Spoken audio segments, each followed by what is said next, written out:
Welcome to episode 88 of the XRM Toolcast. In this episode, Scott and I speak with a repeat guest and fellow MVP, Andrew Butenko, about his new version 2 of his ABDialogs. So this is a great replacement for the formerly deprecated Dialogs within Power Platform, within Dataverse, within the CRM product as it was called back in the day. And we talk about what he's been working on and some of the cool things that he's looking to add or has added already. As well as, of course, our standard issue of off-topic events as well. We do end a little bit talking about the war in Ukraine, since Andrew is from Ukraine and his parents are there. And so he's given us some links to share for to some places to donate or support as well. So feel free to please do that as well. So sit back, relax, and let's get started.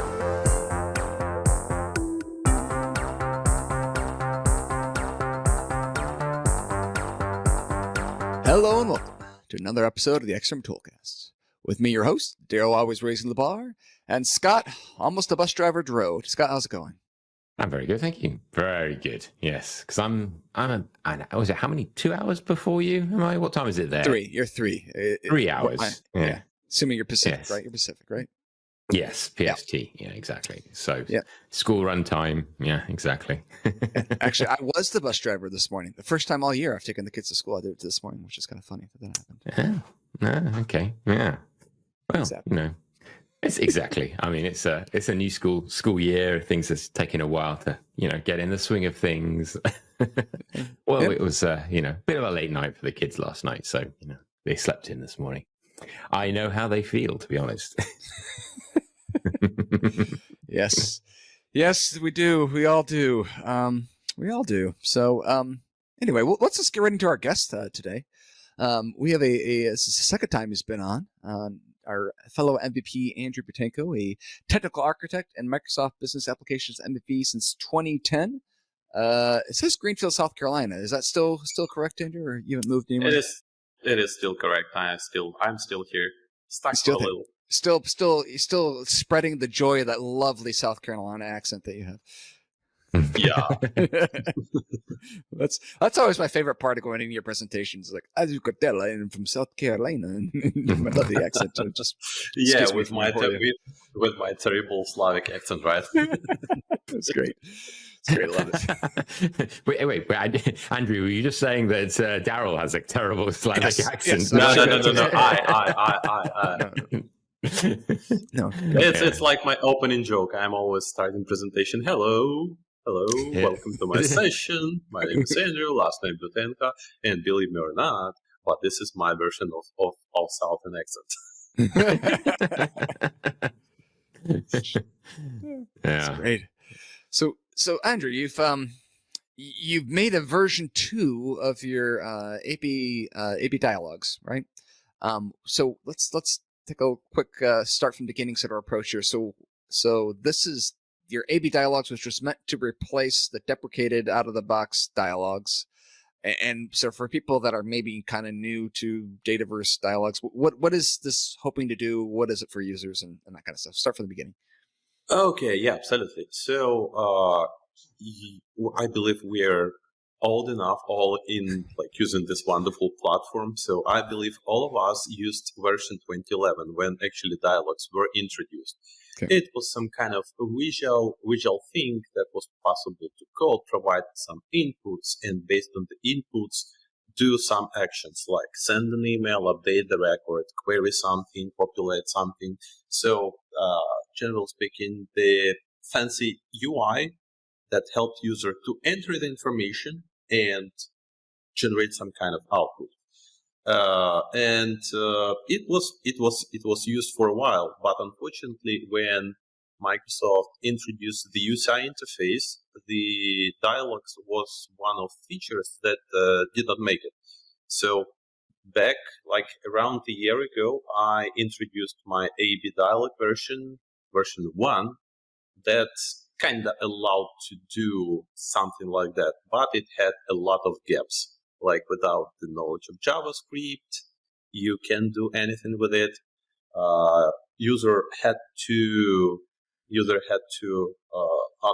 Developer had to implement the handling. So basically, the AB Dialogs was only for data entry, and that's pretty much it. it was not able to do anything else. So I was really loaded for the last year, so I didn't have enough time to introduce the version 2.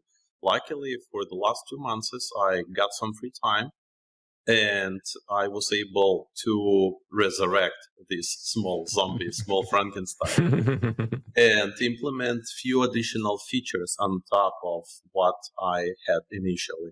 So now, finally, the Dialog supports lookups. Now it's possible to create lookup fields. What else? And Scott, you remember we had this chat in regards to styling and tailing all those fields. So now those accept lookup, because lookup is quite tough control to implement. Almost all other fields, like whole number, strings, option set, multi-select option sets, options, drop downs, and specifically booleans, they are with quite close parity with controls that we have in UCI. So if I will show the form of dialog and put the normal form side by side, it will be almost like impossible to say what is where. That's cool. So just for picturizing. I'm gonna make a new word. Picturizing. Yeah, that's definitely a word, Daryl. Yeah, picturizing. For picturing this in your mind, it's more like an old kind of wizard thing, right? Usually, where it's like, hey, let's take you this step. You've got to enter some values, and it's very hold your hand, take by the hand through whatever process to go through, and based on maybe certain values, you might go to different steps. So that's like the end result of it. And so previously in version 1, you had to know JavaScript. So already you're cutting off a huge part of the admin community. And I'm assuming you had to know it at least fairly decently. And it wasn't like, you're a copy and paste Stack Overflow JavaScript hero person. You have to actually understand. You have to actually be able to write it. So this version 2, you've erased all these issues. Everything's perfect and it's wonderful. And Almost. Okay, so yeah. How do you do it? So you used to do JavaScript. Why did you used to use JavaScript? And how do you not have to use JavaScript now? So I introduced the Dialog Designer. Huh? It's a huge PCF control that is placed on the form of the dialog itself, not the running environment, but can consider it like a maker experience. So you're basically opening the form, and the designer generated for you, and using controls and maker experience, because I tried to stay as close to maker experience in meaning of adding fields, highlighting what should be populated for the field to be saved and valid, etc., etc. I'm created basically this dialog designer. So user without any knowledge of JavaScript or just with the idea of the dialog, how should it look like, user can create the dialog, designate steps, and populate it with the required fields. The fields that are required for a particular step. Okay. And those come from a single entity or from any entity, or a single table or any table. Sorry, getting these.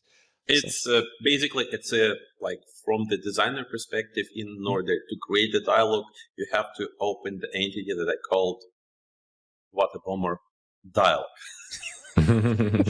And when you open the record, this designer is shown, and there are multiple additional options using which user is able to define, okay, what should be the callback? Should I call the JavaScript, or I can plug in, let's say, Power Automate or Logic App? Or what I decided to implement as well is possibility to define, okay, this is the dialog and I will use it only from JavaScript, so it should not be visible for a user for just click experience. Start the dialog, choose the dialog, run the dialog, period. And I introduced the possibility as well. So now it is possible just with like clicking on the form and populating right fields to say, okay, should the dialog be available from form dialog, because I introduced another one thing that is called like context sensitivity. So the dialog can be executed on its own without any kind of context, or it can be executed from a particular record. If the dialog is enabled for this dialog experience and the entity matches your current context, user gets the new button that magically appears in the ribbon. Thank you, Scott, again for the wonderful ribbon workbench. Without it, I won't be able to do that. So, clicking the button, the dialog, and first dialog selector dialog appears. User can select one of dialogs and click proceed. After that, the next dialog, the form of the dialog itself appears, and user is able to start playing with it. Because that was the really cool thing about the original Dialogs, wasn't it? Is that it was accessible. It was so easy to quickly create those dialogues that then could be run from a record, and then go on and do some logic based on the results. So I love that you've got it hooking into Power Automate Flow, because then you've got that logic ability to then perform potentially quite complicated logic. Based on the inputs that you get. So when you run a Power Automate Flow, for example, from a business process flow or from the flow button or something like that, you get like a little dialogue that kind of prompts you for some very basic information, like text fields, Booleans, you've got very limited, whereas this is like that kind of experience on steroids, because you've got all of that sophistication of, like you're saying, lookups, and it makes it look a much more native experience to the whole UCI. So how do you trigger the Power Automate Flow, and then what's the inputs that you get into the flow when it starts?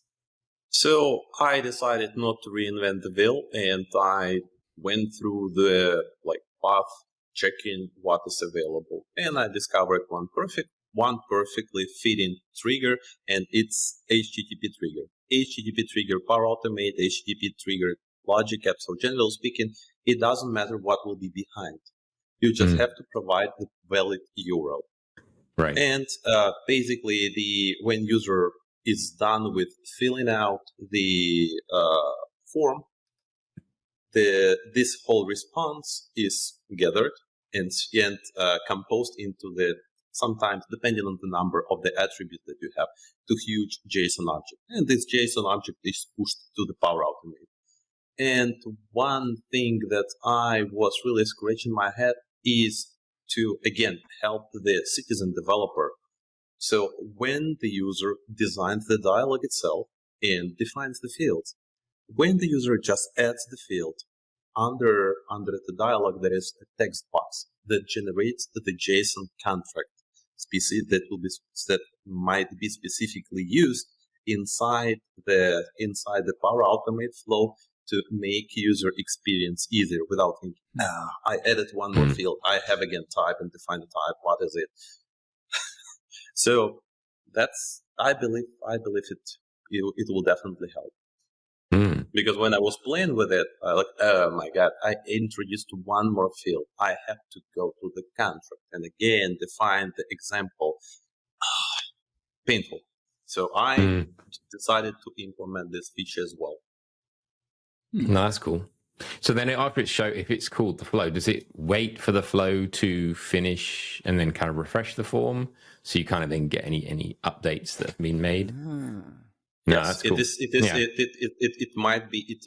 It might work in synchronously. Yeah, because that's always the thing. That was the thing about the dialogues, is that you would run some dialogue and then it would do some functionality. It maybe close the record, but update some values before it closes it, and then the user would always get that immediate response back, and you'd see the user interface reflect the fact that the record is now read-only. So that's great. And even more, because of the logic that I implemented. Yes, that is more. So it will be a little heavy lifting, but it is possible when something is completed inside the dialog. Inside the dialog handler. So Power Automate or Logic App or Azure function, whatever it is used on the backend, it is possible to send back the response from it.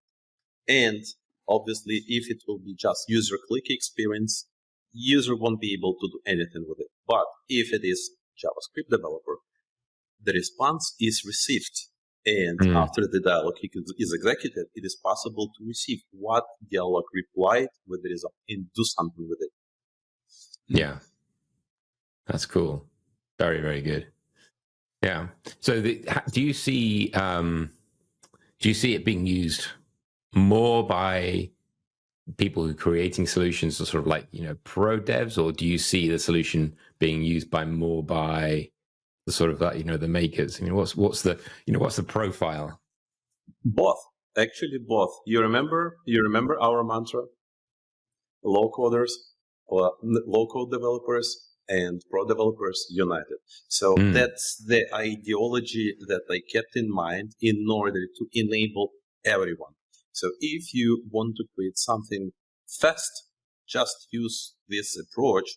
If you need something funky, let's say dialog has to run and wait, and based on the result, open another dialog. Yeah, obviously, it might eventually come for citizen developers as well. Everything depends on like my willing to grow this product.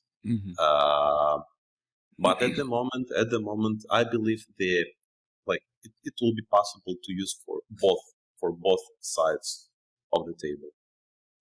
Okay, so if you trigger a flow or a Power Automate flow, then when that happens, you're doing polling to see when it finishes, or what No, or you just no, you do one call and it's an asynchronous call, and then once it finishes, you get a call back from there. And so it's actually, so you can sit and put a spinner in there if you want, or you can just ignore it and not care about the callback, or you can potentially get an error too from the flow, right? Technically, I'm doing a spinner already. It's just switching the form and showing like your dialog is being executed, and if everything is okay, the user will get the result. It will close the form, etc. If something goes wrong, it will show the using the native tool. It will show the error and provide the call stack and whatever is available inside the error message. So I think just being able to call an Power Automate flow without and being able to get a response back from it is a big feature that someone that doesn't do coding can utilize, right? Because if I'm not mistaken, like the normal button, when you click a button, like, and just hey, I'm gonna go execute this flow, like you don't get a message back. It doesn't wait for it; just kicks it off and it's done. And so Benedict Bergman, who was on a while ago, he was questioning. He's like, hey, how do we, what's a good way to be able to get a response back, or how do we handle this? And so that's a great non-coded, since you've actually done the coding. So there's coding, but you don't have to actually know the coding, right? So it's a great application of that for people to be able to do that. So that's something I'll point to in the future. It's a good idea, I think. Totally. So when I was at the conference last week, the Summit North America conference, you said, hey, would you, is this a good episode? I was like, yeah, totally. And he's like, yeah, now I get to go work on documentation.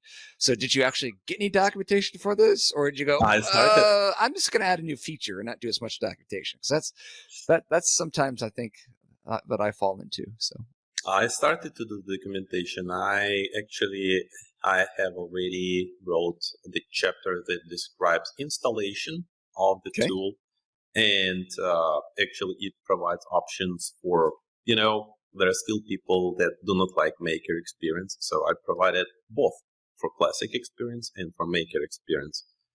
I pretty much described the designing of the dialog itself. So what to do, what fields mean, how to configure, what options you have on the table, etc., etc. And I started to describe the chapter that is related to the handling of like processing the input by the Power Automate. So hopefully this week I will wrap it up and it will be available. So it will be relatively easy to understand what it does. That was going to be my next question. It's like when can people actually try this out, and when can people start to, People can try people can start trying right now, because the latest build version, the solution is already available in my GitHub. The other thing that the documentation is still partially missing, but I hope I will be able to cover this gap during the week. Well, the good news for you is that once this goes live, the whole world is going to want to use it, So you've got till that point. You've got time to change things. And so this probably won't go live until November 6th here, as my guess is. But so you've got time, because I mean, the reach that the XRM Toolcast has for the world is immense. And so, so once that goes off, it will, you'll have to, sure, Daryl. Yeah. Yes, sure. Sure, we'll go with that. So my problem with documentation is I start writing it. I'm like, oh, this feels so slow. I'm just going to do a video. And then I do a video, and then I don't really have any documentation. And some people love reading, and other people love videos. I think most people actually like reading because they can skip to exactly what they want. They can do word searches and stuff. But so were you able to resist that urge, or do you not have that urge? Is that just me? I don't like to record videos because when it's some kind of like live chat like we are having now, it's okay. But when I'm sitting and I'm staring at camera and trying to do something, it's, for me, it's pretty much like torture. That is exactly why I kind of stopped recording my videos. One thing is recording, the other thing is like production of the video. It's always pain in the back, and like it's like a torture that it's personally, for me, I know that there are a lot of people that are enjoying doing it. For me, it looks like a torture. So I'm trying to finish it, or not even start it.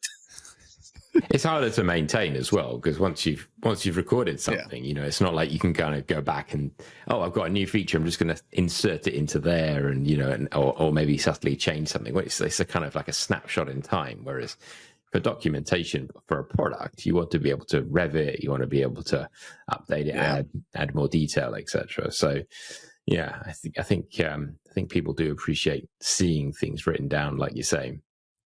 So you tell me more about the challenges you had with implementing the lookup control, because the lookup control is somewhat of a moving target, because it's that's the thing, because like when I did do you remember Sparkle XRM, which was like a UI framework that kind of tried to mimic the UI that was back in the classic UI, that was the problem. It was like I had it perfect, and then suddenly the UI would change, and then there's hang on a minute, it's got a different icon, or the spacing's different, or now the pop-up drop down looks like subtly different.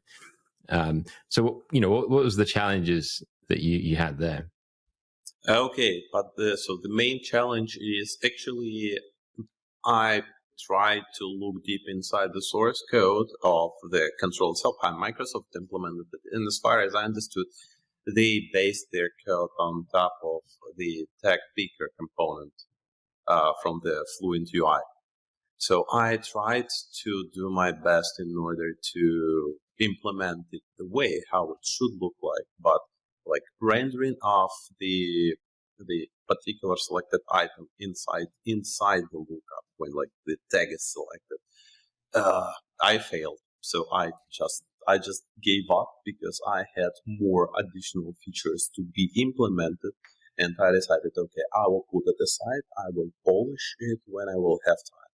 But generally speaking, the whole functionality is, from the functional perspective, it's super close, because I was able to grab the quick find view and inject the additional filters, because this lookup that I implemented, it supports the conditional filtering. So it's possible to inject own filters, and let's say you have to select account, and you have contact lookup, you have account lookup, contact lookup. Show me only contacts that belong to this account.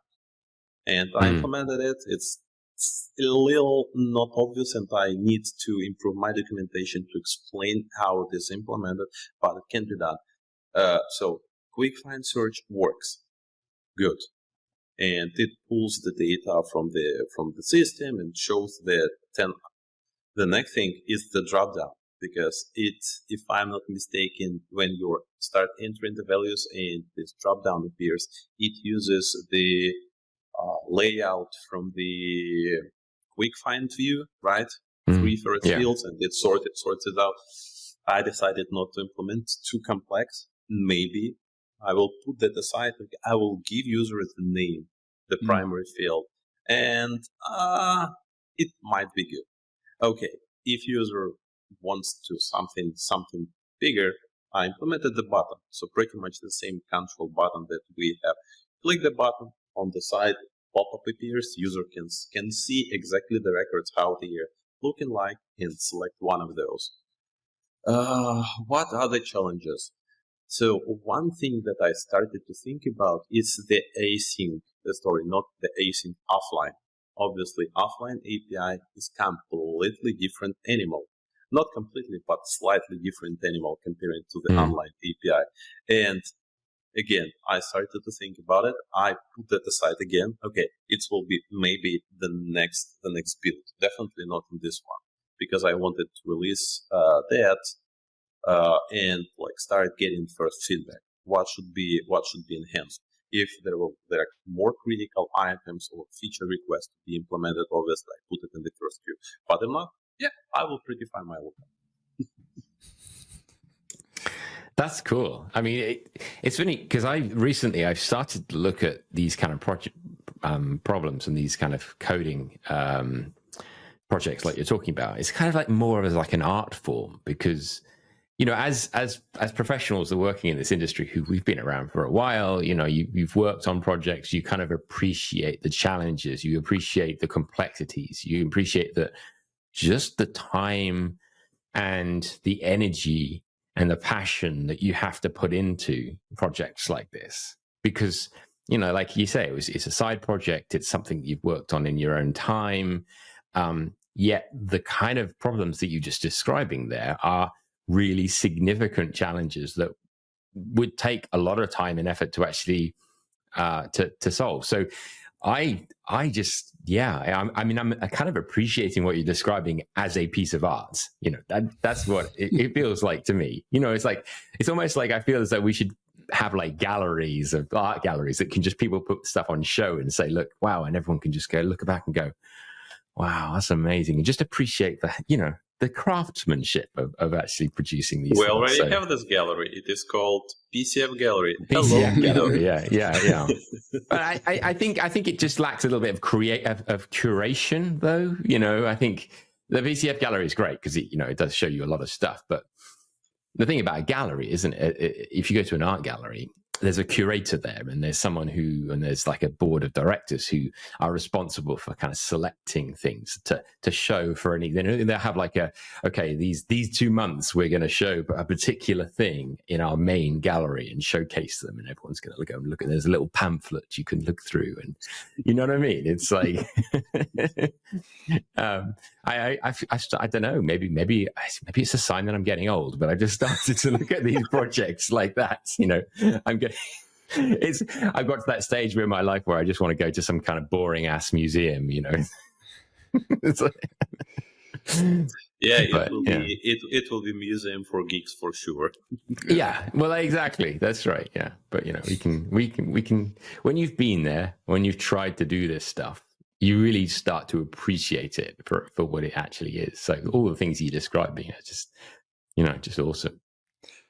So we have a consistent theme here to give our guests homework. I mean, they've been nice enough to come on, donate their time, provide tools to the community usually, and whatever. And then we just tell them that's not good enough. You need to do better, and we try to raise the bar. But anyway, so I'm always wondering if there is a way or a use case for combining our previous episode on sticking your PowerFx where it doesn't belong. I wonder if there's a way of being able to, where it makes sense to be able to provide a PowerFx function or something that users could then use to manipulate their data, as they're creating it, not like people actually running it, but as they're creating this dialogue, if it would make sense to be able to do that. I don't know. It's just a thought. So actually there is an application that I have at the moment because the dialogue, it's possible to set the requirement level for the field visibility and is field enabled or not. But I used some kind of approach, mixture of how it is called. It's called mustache transcription or something like, to describe the placeholders that will be replaced with something afterwards. So I have some kind of formulas that I used in two places for those three guys. So it's possible to define dependency. Okay, let's say I have the drop down that has position of the person, and the last one is other. If user selects other, then show the other field, that is the text field, and make it required for the filling before going forward. Yep. It's actually the example that I used in the documentation where I described this. Well, makes sense. So technically, it's not exactly the PowerFx, but I believe it kind of have the same driver, the same idea. Provide the easy way to describe the formula in easy and sometimes even understandable by the human language in order to achieve the goal. So I believe, it might be, but I haven't went that far with PowerFX in order just to embed it just straight away into Dialogs formulas.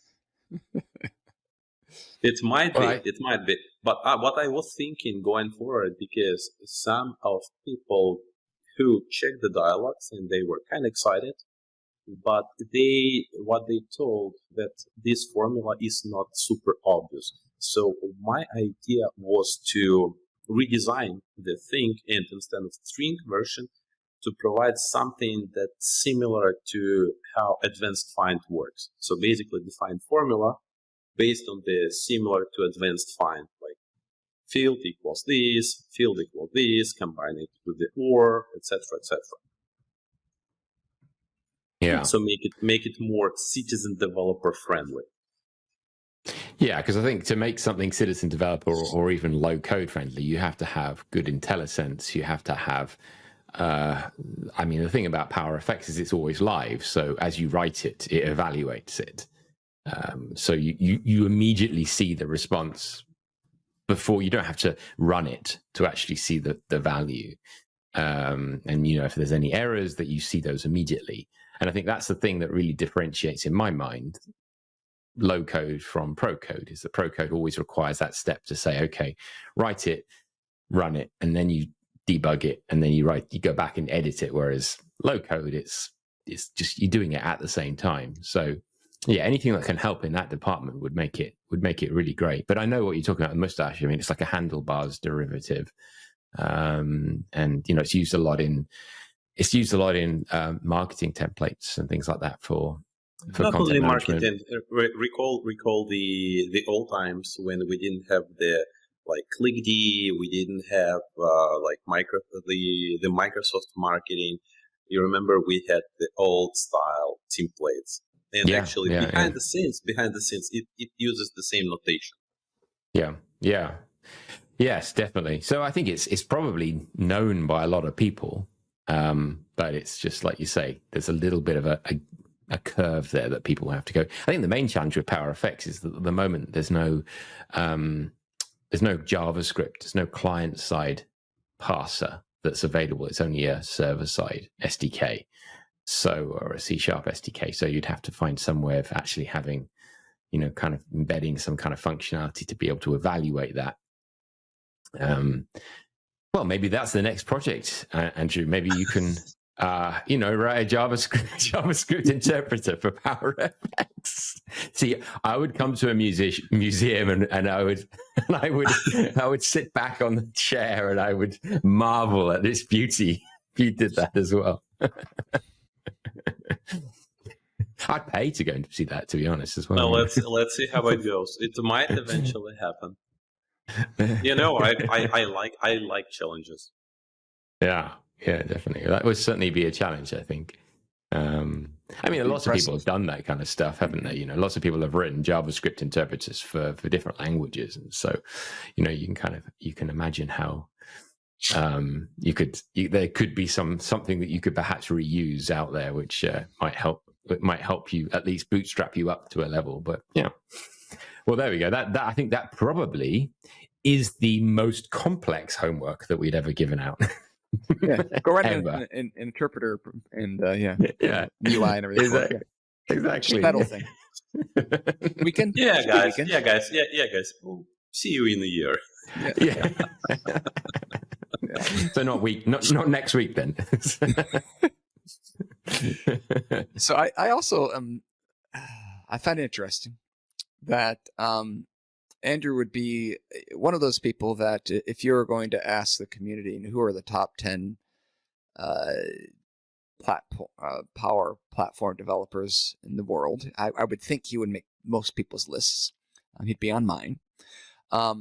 And we were talking earlier. He before the show started, he's like, "Yeah, the code isn't available because it's too ugly. I don't want people to see the code, but they can put issues on GitHub, but they can't see the code." So it's always we have a little bit of imposter syndrome, I believe, with Andrew, just being like, "No, you can't see it. It's too ugly." So maybe Andrew, maybe you just need to just put it out there anyway. Put it out there anyway. See what it's like to have people go and look at it and be able to help you out in it rather than just complain about it. I would prefer to do the stuff my own way. Okay. If you don't like something, if you have the feature, open an issue. I will listen. I have big ears. I think pretty much that's another kind of artist trait, isn't it? Like people like Vincent van Gogh and people like them, they had such perfectionism that unless their picture was exactly how they would paint over it. I think they find different paintings underneath other paintings because, great artists have just not been satisfied by their work and they just reuse their canvases, but everyone else is like, wow, that's amazing. Scott's writing a little program to go through Visual Studio and capture all the undos people have done and be like, look at what's there. Yeah, sitting underneath of this. Something undid. All declined pull requests. Yeah, you know what? Actually, that would be interesting, wouldn't it, to go through all the decline pull requests and see what you can learn from those. Perhaps more than you can from the actual accepted ones. Maybe not. So Andrew, you are formerly from Ukraine. How has the war been going on for you personally? Do you have relatives that are over there? I know you've been reaching out and helping to support some things with that, and I just wanted to spend some time just on a personal, just to see how things are going for you. So my parents are still there. Mm-hmm. Kiev was attacked this morning with how it is called, kamikaze drones. Yep. Quite scary. I saw videos, and I don't know. It's a little hard, and I'm trying to do my best in order to help and support people that are over there. I'm trying to. What I'm personally doing. I have a lot of friends who are in army or volunteering in Ukraine. I'm trying to help them even from here. And it really hurts. Yeah, I don't know. It's like it's called, I believe, syndrome of survivor.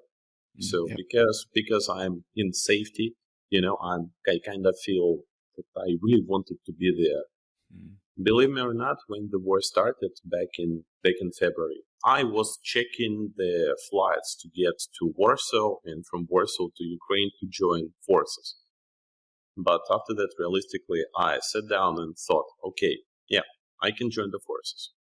How long will it take for me to be prepared? Maybe a few months. Will I be able to bring the real value to forces? I'm just one person. I know I'm kind of doing my sport activities and I'm trying to stay in shape, but I'm only one man. But can I make the difference staying at States? And I started to do my activities over here. So we are going to organize a few rallies over here. We started to get money, and we started to distribute those money to volunteers and to people who is in need. Let's say they needed some ammunition or something. I sent few packages to Ukraine, specifically to my friends who had specific needs in things that was legal to move across the border. Yeah. And I keep trying to help. I keep helping the people over there. Mm-hmm. My parents, what really breaks my heart, my parents, they're refusing to leave. Even I can make that happen for them and move here at least for a half of a year. Mm. They don't want to. I don't want to force them. It is what it is, unfortunately. So it's kind of challenging, but it is what it is. It's basically the price that we're paying for having the crazy neighbor for last 30 years. Yeah. Yeah. It's very easy to forget about something that's going on for such a long time, and I think that's one of the risks with these, with specifically this this conflict, is that because it's been going on for so long, I think people are starting to become, it's normalized. You know what I mean? It's become something that's just happening, and so therefore, and I've noticed a decline in the media coverage as well. So because I think from a media outlet, it's like, oh, well, we're going to move on to something else that people, want to hear about, which is awful, because it needs to be something that is in the forefront of people's minds. And obviously there's a great humanitarian challenge, not only obviously the impact of the war directly, but then obviously the offset that causes, displacing people, and therefore the lack of supplies and the lack of food, I guess, and people who just not without a home. I mean, is there a specific organization that you see who is, if people did want to sort of donate to a humanitarian aid agency, is there one specifically that's doing the most work there? So there are actually few funds I'm supporting. It's called, translating from Ukrainian, Back Alive. This is a huge organization that helps not only military people, but who helps the refugees who were trying to leave the places where there are fights. One another. So first one is Back Alive. Oh my God, I'm losing my mind. Obviously the donation of Sergei Pritula. It's like our one of the greatest showmen in Ukraine. And with the start of the war, he organized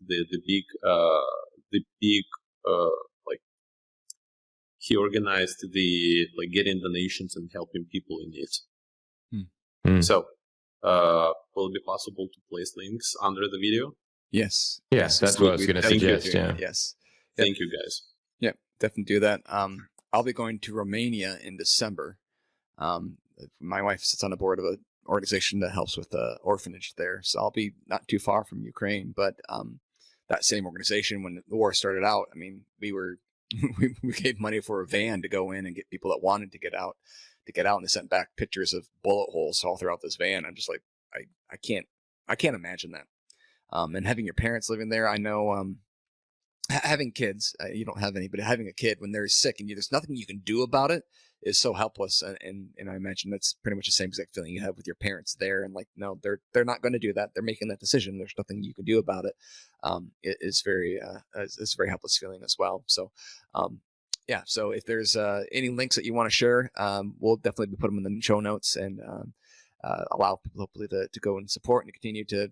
I mean, it may be as simple as stop complaining about things that we know are a result of the war, like some higher prices in gas and stuff. Like, you know what? Yeah. This is worth it, and this is my sacrifice of not driving as much or paying more to drive.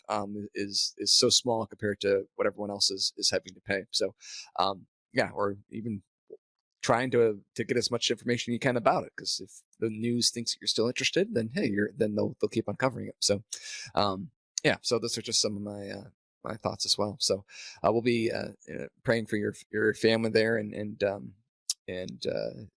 Ukraine as a whole, and just stupid wars like this that just don't make any sense need to end. Yeah. So Well said. Not a problem. It will start when Russia collapses. Waiting for it. I as wonderful as that sounds, it's also very scary at the same time. It's just like, I don't know what's going to happen. No one knows. So we'll just have to wait and see, I guess. But so moving off of that kind of chipper note, is there anything else, Andrew, that we need to cover from a technical perspective, or anything else that you wanted to chat about before we signed off?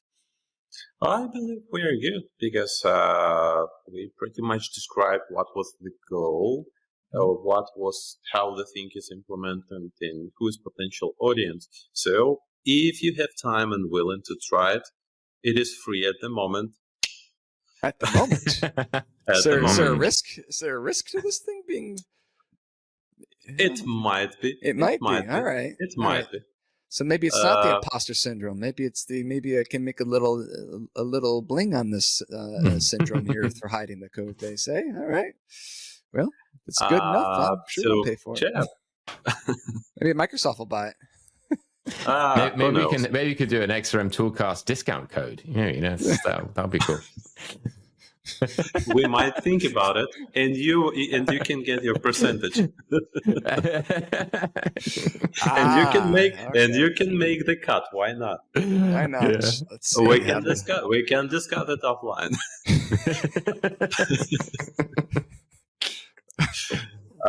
So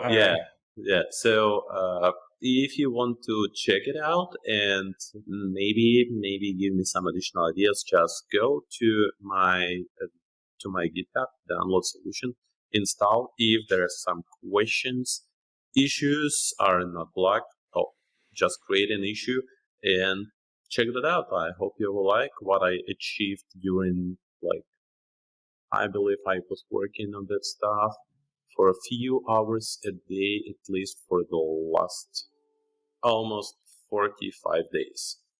Yeah, got a couple weeks worth of time in there then, if you look at that. So it's impressive. That's impressive. Well, Andrew, thanks so much for donating your time to not only this episode, but for improving your dialogue tool. Anytime there is something that requires a UI that I don't have to write, I'm a happy guy, because I am not the UI guy. And so I appreciate that. And yeah, thank you for that. Thanks for being on. So Andrew, besides your GitHub, is there any other way that people should be reaching out to you? Nah, GitHub is a good way. GitHub. Yeah, your Twitter, yeah, LinkedIn too. Or LinkedIn, Twitter, Facebook, Instagram. Instagram. That was flooding in. It's like TikTok, Snapchat. Yeah. Add me everywhere. Yeah, omnipresent. Yeah. No, I'm not on TikTok. I tried this social network, and after I felt the dependency that I have towards the next video, I just deleted it straight away. All right. Well, Scott, that's how our listeners can get hold of our guests. How can they get hold of us? Well, Daryl, we're not on TikTok either, so you can't get hold of us on TikTok. But you can email us at cast@xrmtoolbox.com, or you can get us on LinkedIn and Twitter at XRM Toolcast. And if you're listening to this on a podcast, we're also on YouTube, so you can check us out there as well. Yeah, we'd love to hear from you. And thank you ever so much, Andrew. It's been really great chatting to you and hearing about all your cool stuff that you've been doing. Thank you. Thank you for having me, guys. Talk to you later, Andrew. Bye. Cheers.